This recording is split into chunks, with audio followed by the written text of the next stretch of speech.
So today what we want to do is talk about the silence on YouTube, Facebook, and Twitter is deafening.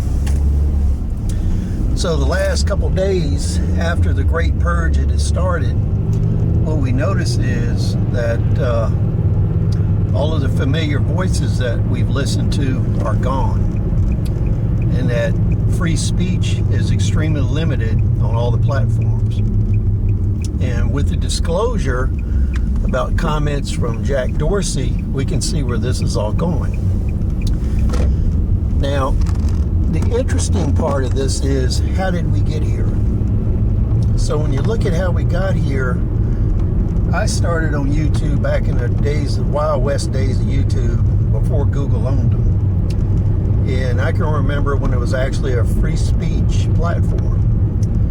But naturally, any company that titles itself as Do No Evil, that's just a cover for doing evil. So you can see after Google took over, and the executives at Facebook and Twitter and all these other platforms, they had a policy of banning speech that they didn't agree with.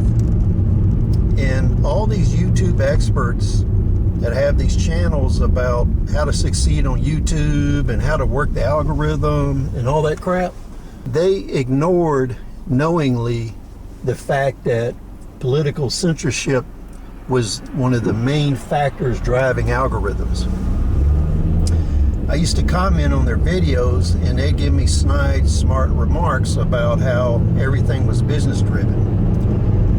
But everybody now knows that's not the fact, and it was all political driven. Because the fact of the matter is, there was a lot of advertisers that were blocked from advertising on these platforms because they were firearms companies, ammunition companies, sold survival equipment, sold printed material that the platform didn't agree with, were in the wrong political party, etc., etc. For instance, do you see any advertisements that are anti-abortion on these platforms? So you can see that from the standpoint they did not accept money that was available in the market and banned his advertisements. And as time went on, the censorship got worse and worse until we got to the point where deplatforming was common. And from the standpoint of censorship and deplatforming, those are the tools of the liar.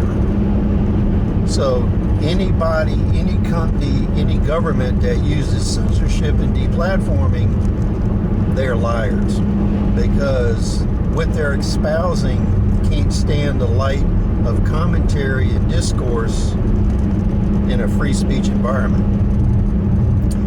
So when we look at the personalities that brought us this, it's no big surprise. Because if you look at the big three and these other entities, they made a deal with the devil. So what they did is they participated in slave labor, child labor, and labor at below subsistence wages, especially in China. So when you look at their acquiescence and collaboration with the Chinese, it's pretty obvious. They went even further than that, and what they did is actually participated in the creation of the social credit system, which is the electronic monitoring and oppression system utilized by the Chinese Communist Party. So you can see these people were willing participants on a profit basis to oppress the Chinese people. So when you look at how we got here, these people basically, they operate as mercs for money, and they oppress, censor, deplatform as a means of control for these entities.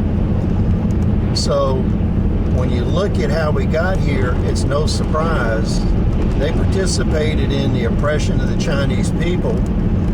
So it's no surprise they would oppress you. So this is going to continue unless you fight back. So share your thoughts, rate, comment, subscribe. We'll see you on the next video.